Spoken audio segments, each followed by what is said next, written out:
They only pick hot astronauts who can also do math in their head and also have 3 other skills. That's actually pretty accurate. Okay, sorry, I need to fix my hair.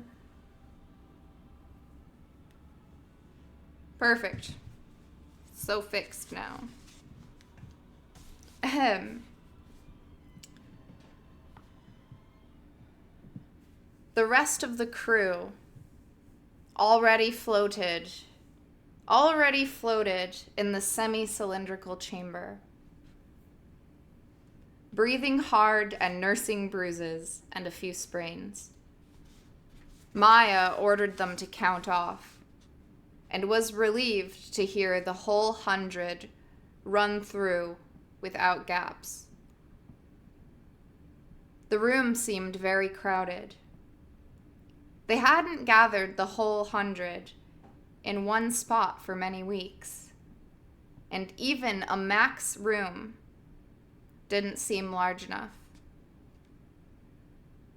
This one occupied a tank in the middle strand of This one occupied a tank in the middle strand of the hub shaft. The 4 tanks surrounding theirs were filled with water, and their tank was divided lengthwise between their room and another semi-cylinder that had been filled with heavy metals. This semi-cylinder's flat side was their floor, and it was fitted inside the tank on circular tracks and rotated to counteract the spin of the ship, keeping the tub between the crew and the sun. So they floated in a non-rotating space while the curved roof of the tank rotated over them at its usual 4 RPM. It was a peculiar sight, which, along with the weightlessness, made some people begin to look thoughtful in a pre-seasick kind of way. These unfortunates congregated down at the end of the shelter where the lavatories were located. And, to help them out visually, everyone else oriented themselves to the floor.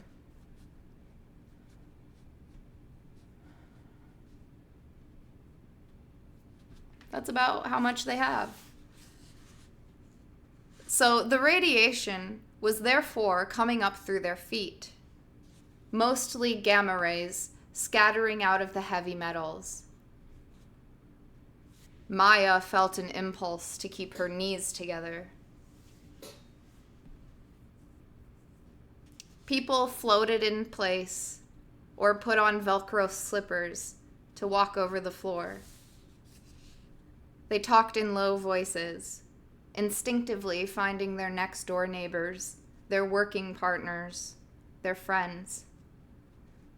Conversations were subdued, as if a cocktail party had been told the hors d'oeuvres had been tainted. John Boone ripped his way to the computer terminals at the fore end of the room, where Arkady and Alex were monitoring the ship. Rip means like on his Velcro shoes.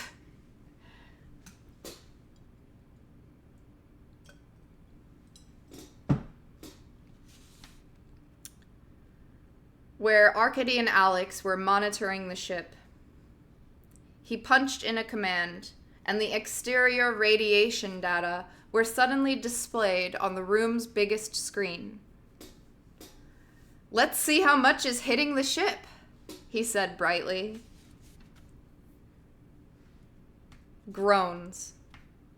"Must we?" exclaimed Ursula. "We might as well know," John said.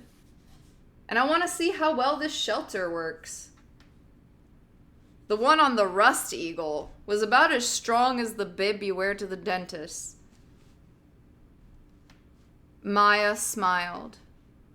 It was a reminder, rare from John, that he had been exposed to much more radiation than any of the rest of them.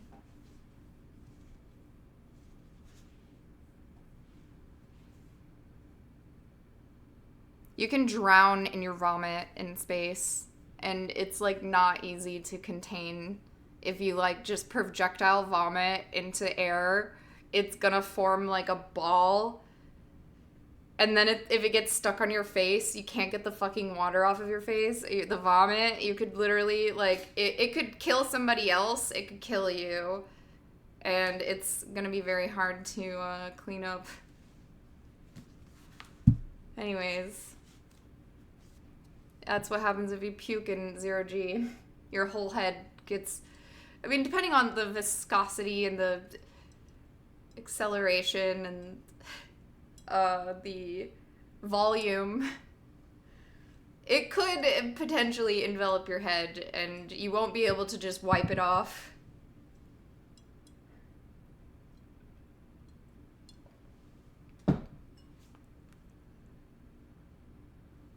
Where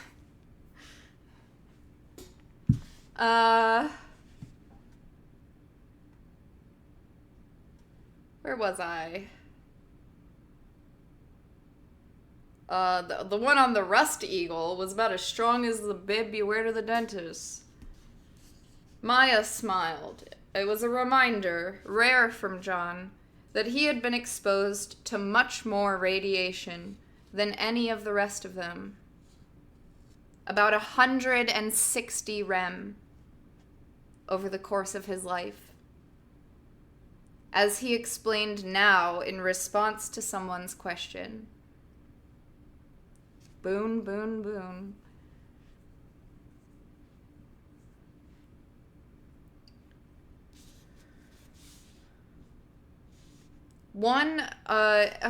About 160 rem over the course of his life, as he explained now in response to someone's question.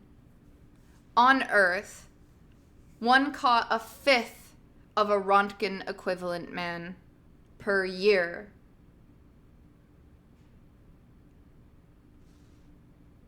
A fifth of a rem per year orbiting Earth, still inside the protection of the Earth's magnetosphere.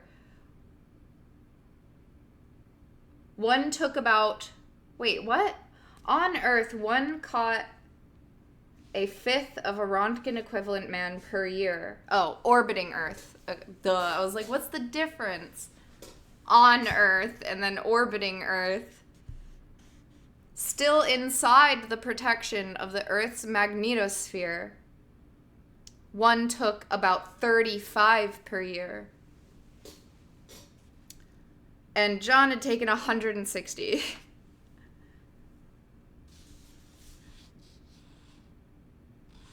So John had taken a lot of heat.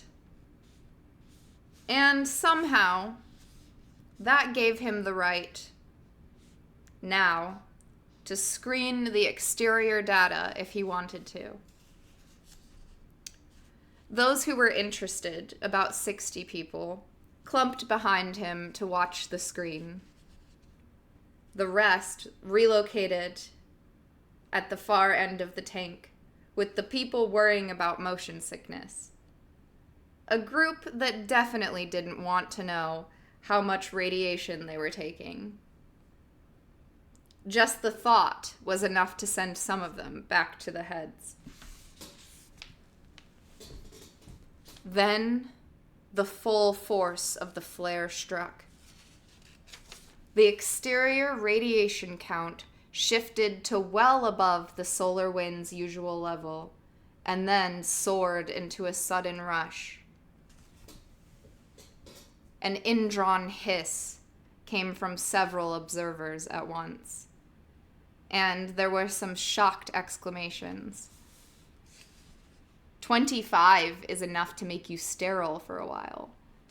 Yeah, that's why Maya wanted to keep her knees closed. 500 is insta-kill. Good stats, good stats. Thank you.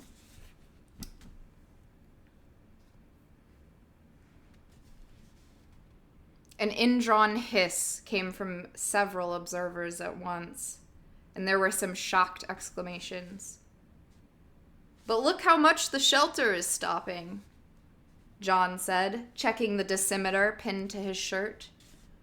"I'm still at 1.3 rem.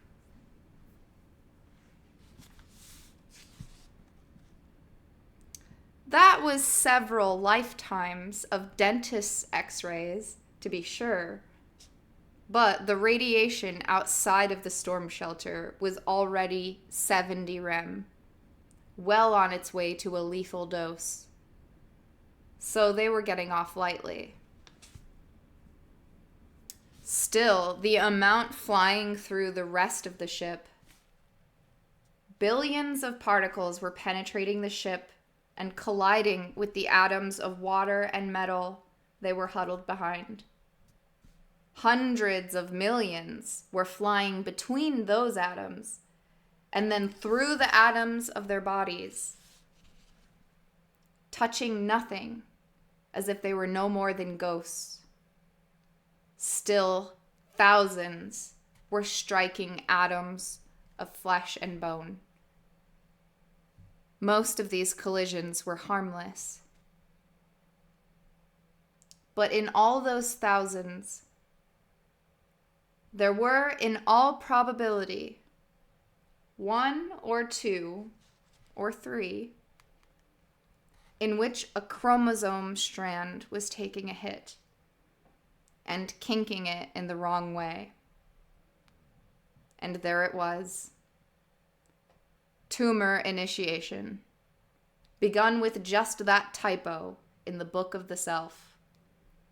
And years later, unless the victim's DNA luckily repaired itself, the tumor promotion that was a more or less unavoidable part of living would have its effect. And there would be a bloom of something else inside. Cancer. Leukemia, most likely. And most likely, death. So, it was hard not to regard the figures unhappily. 14.658 rems. 1.786. 19.004. Like an odometer, Boone said calmly as he looked at his dosimeter. He was gripping a rail with both hands and pulling himself back and forth, as if doing isometric exercises. Frank saw it and said, "John, what the hell are you doing?" "Dodging," John said. He smiled at Frank's frown. "You know, a moving target." Or, moving target. People laughed at him. With the extent of the danger precisely charted on screens and graphs, they were beginning to feel a little less helpless. This was illogical, but naming was the power that made every human a scientist of sorts. And these were scientists by profession, with many astronauts among them as well, trained to accept the possibility of such a storm. All those mental habits began channeling their thoughts, and the shock of the event receded a bit. They were coming to terms with it.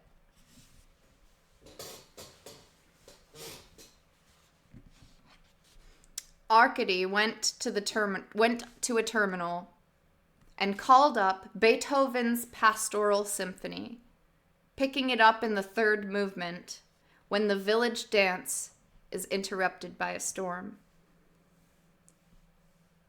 He turned up the volume, and they floated together in the long half-cylinder, listening to the intensity of Beethoven's Fierce Tempest, which suddenly seemed to enunciate perfectly the lashings of the silent wind pouring through them. It would sound just like that. Strings and woodwinds shrieking in wild gusts, out of control, and yet beautifully melodic at the same time. A shiver ran down Maya's spine. She had never listened to the old war horse this closely before, and she looked with admiration and a bit of fear at Arcady, who was beaming ecstatically at the effects of his inspired disc jockeying and dancing like some red knot of fluff in the wind.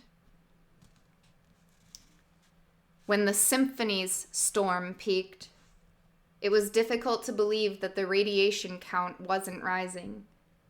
And when the musical storm abated, it seemed like theirs should be over too. Thunder muttered, the last gusts whistled through. The French horn sang its serene all clear.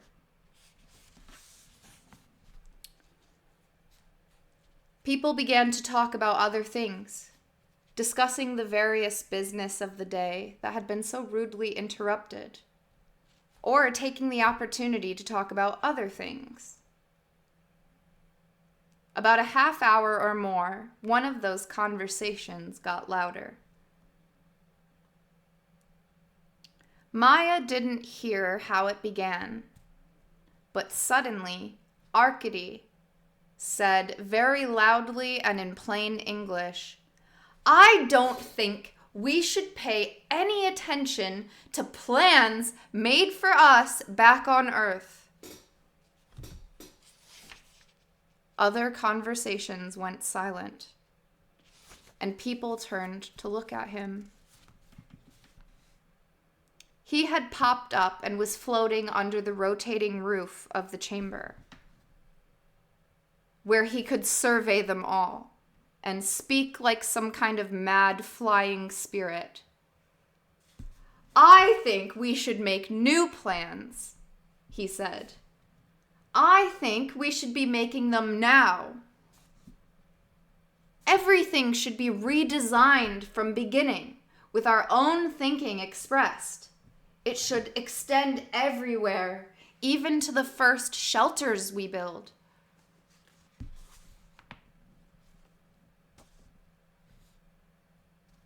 "Why bother?" Maya asked, annoyed at his grandstanding. "They're good designs." It really was irritating. Arcady often took center stage, and people always looked at her as if she were responsible for him, as if it were her job to keep him from pestering them. "Buildings are the template of a society," Arcady said. "They're rooms," Saxe Russell pointed out. "But rooms imply the social organization within them." Arcady looked around, pulling people into the discussion with his gaze. "The arrangement of a building shows what the designer thinks should go inside, or what should go on inside. We saw that at the beginning of this voyage, when Russians and Americans were segregated into Taurus D and B. We were supposed to remain two entities. It'll be the same on Mars, you see. Or, we were supposed to remain two entities, you see. It'll be the same on Mars. Buildings express values. They have a sort of grammar, and rooms are the sentences. I don't want people in Washington or Moscow saying how I should live my life. I've had enough of that. What don't you like about the design of the first shelters? John asked, interested. They are rectangular, Arcady said. This got a laugh, but he persevered. Rectangular. The conventional shape. With a workspace separated from living quarters, as if work were not a part of life. And the living quarters are taken up mostly by private rooms, with hierarchies expressed, in that leaders are assigned larger spaces.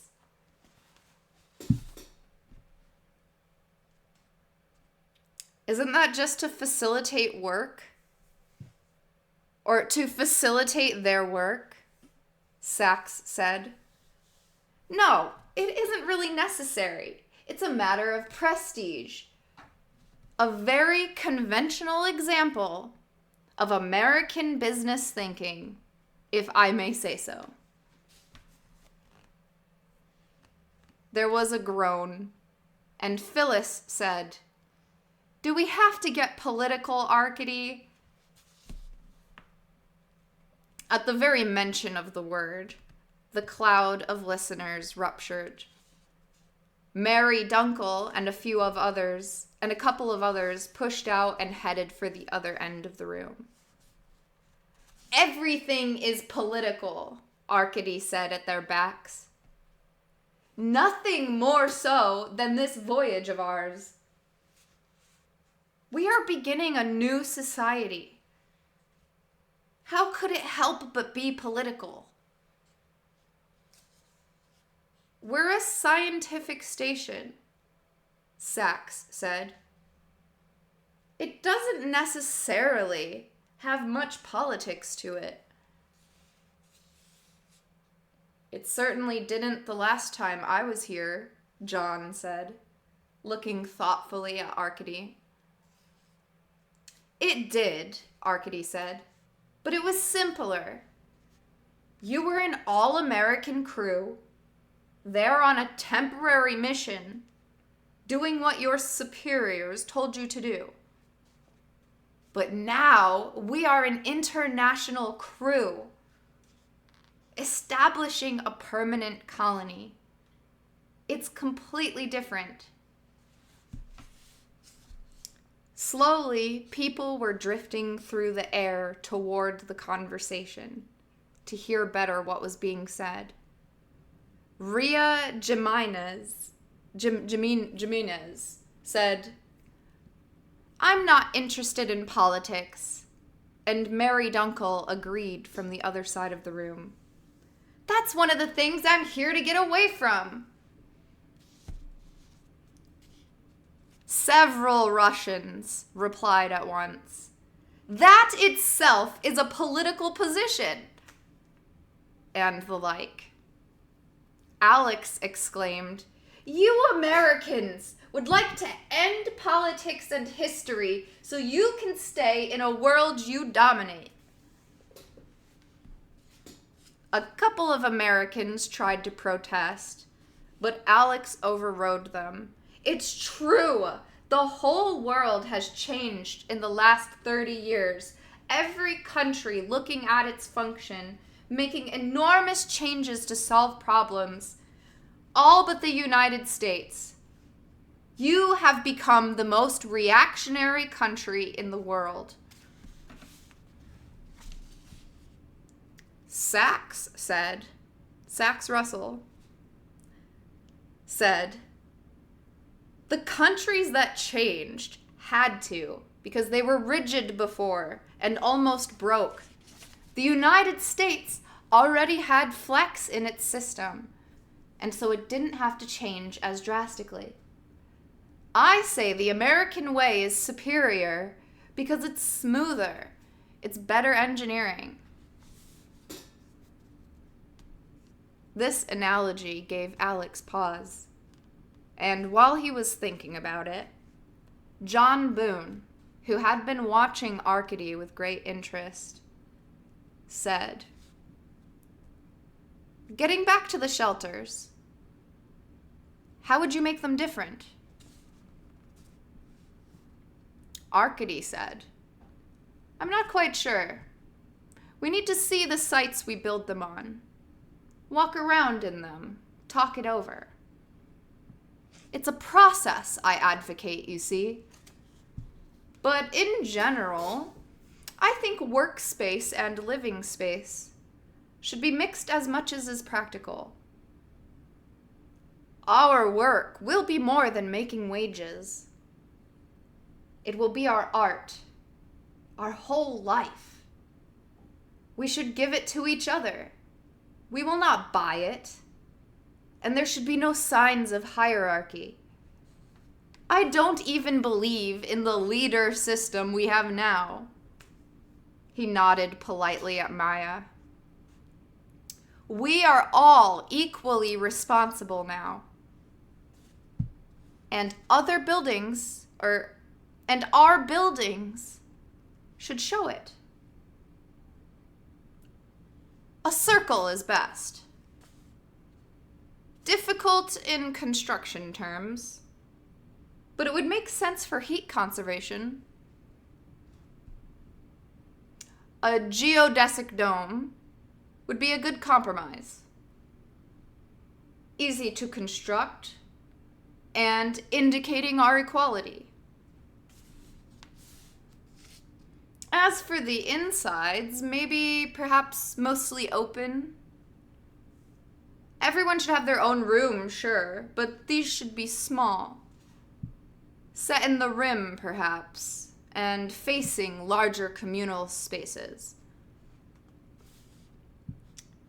He picked up a mouse at one terminal and began sketching on a screen.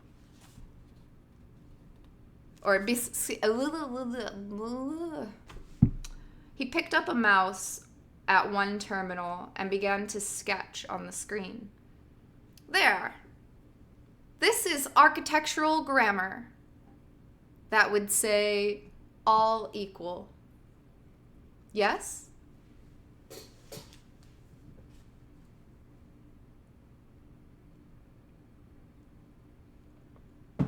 And this was written in 92, so they knew about computer mice. That's nice. That's nice that they knew about mice. And the fact that we mostly still use them to this day, so at least I could literally imagine this. Oh no, if he was drawing something, he'd use those pencil pads, sketching with a mouse. Who does that?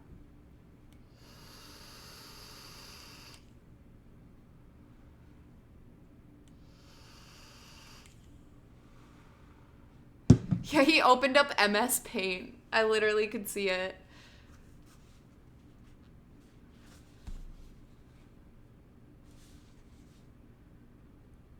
All equal. This is an architectural grammar that would say all equal. Yes? There's lots of prefab units already. There's lots of prefab units already there, John said. I'm not sure if they could be adapted. They could if we wanted to do it. But is it really necessary? I mean, it's clear we're already a team of equals. Is it clear? Arcady said sharply, looking around. If Frank and Maya tell us to do something, are we free to ignore them? If Houston or Bachner tells us to do something, are we free to ignore them? I think so, John replied mildly. This statement got him a sharp look from Frank. The conversation was breaking up into several arguments, as a lot of people had a lot of things to say. but Arcady cut through them all once again. We have been sent here by our governments, and all of our governments are flawed. Most of them disastrously. It's why history is such a bloody mess. Now we are on our own. And I, for one, have no intention of repeating Earth's mistakes just because of conventional thinking. We are the first Martian colonists. Mind you, he's still floating around above everybody. Mind you,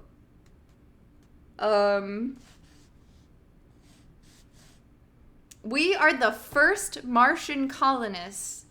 We are scientists. It is our job to think things new, to make them new. The arguments broke out again, louder than ever. Maya turned away and cursed Arcady under her breath, dismayed at how angry people were getting. She saw that John Boone was grinning. He pushed off the floor toward Arcady, came to a stop by piling into him, and then shook Arcady's hand, which action swung them both around in the air in an awkward kind of dance. This gesture of support immediately set people to thinking again. Maya could see it in their surprised faces. Along with John's fame, he had a reputation for being moderate and low-keyed. And if he approved of Arcady's idea, of Arcady's ideas, then it was a different matter. God damn it, Ark, John said. First those crazy problem runs, and now this. You're a wild man, you really are. How in the hell did you get them to let you on board this ship anyway? Exactly my question, thought Maya. I lied, Arcady said. Everyone laughed.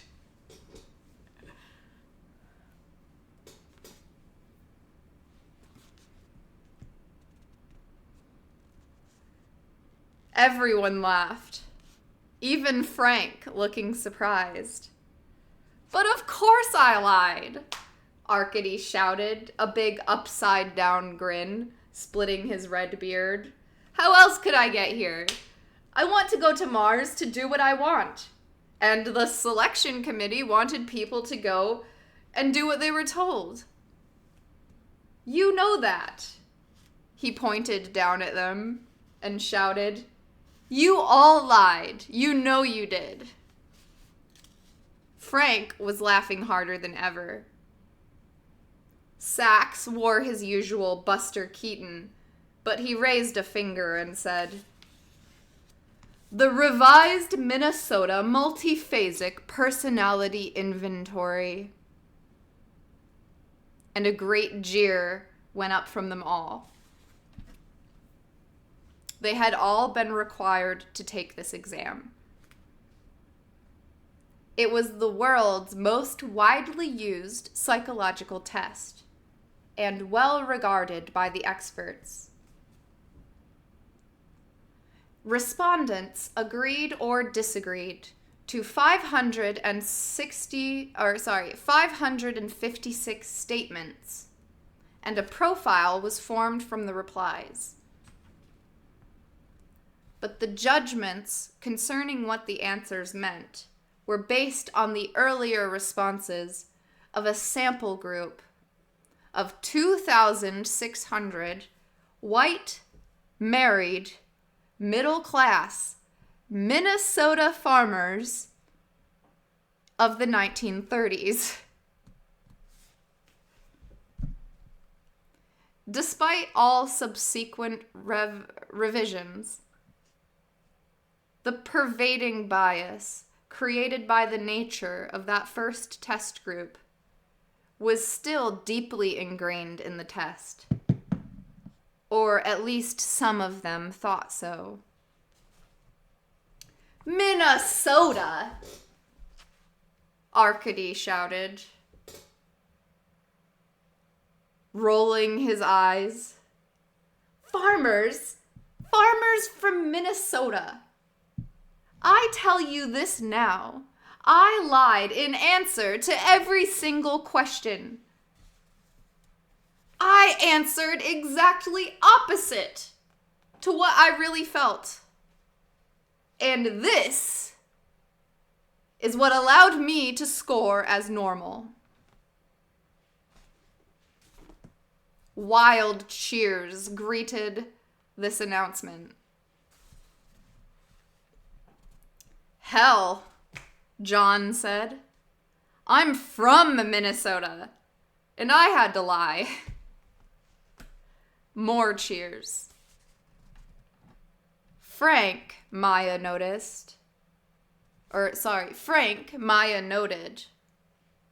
was crimson with hilarity, incapable of speech, hands clutching his stomach, nodding, giggling, helpless to stop himself. She had never seen him laugh like that. Sachs said, "The test made you lie." What, not you? Arkady demanded. Didn't you lie too? Well, no, Sachs said, blinking as if the concept had never occurred to him before. I told the truth to every question. They laughed harder than ever.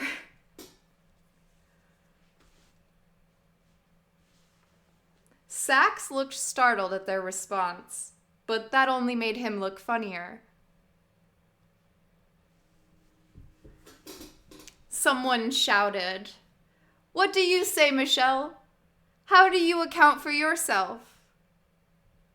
Michel Duval spread his hands. You may be underestimating the sophistication of the RMMPI.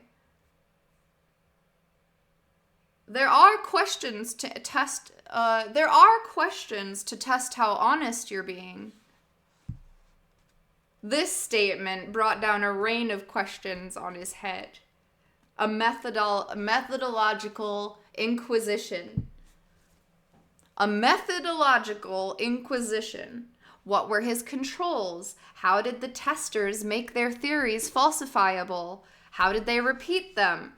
How did they eliminate alternative explanations of the data?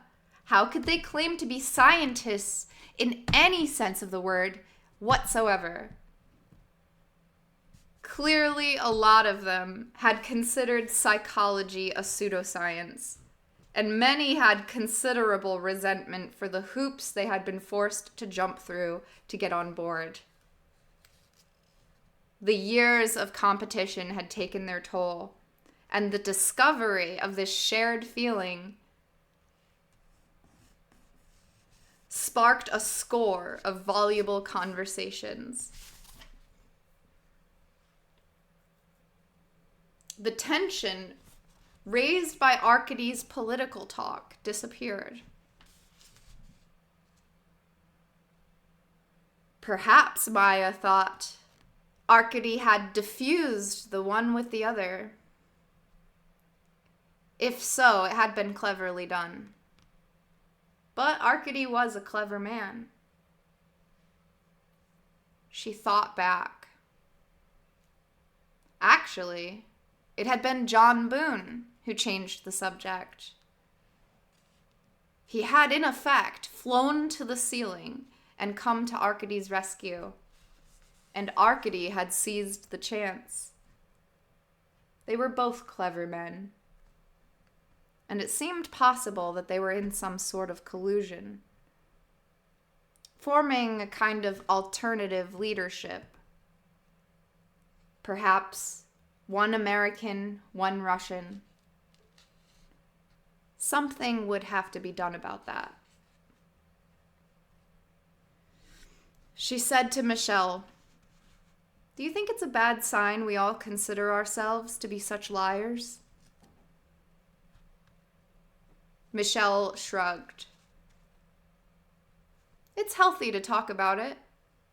Now we realize we're more alike than we thought. No one has to feel that they were unusually dishonest to get aboard."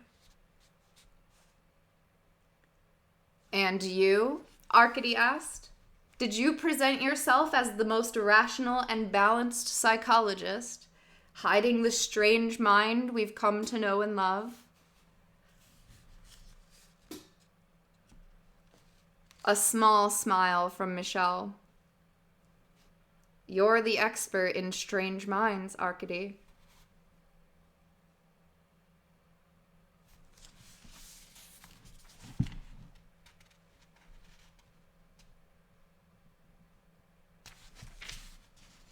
"You're the expert in strange minds, Arkady." Then the few still watching the screens called out. The radiation count had started to fall. After a while, it slipped back to just a little above normal.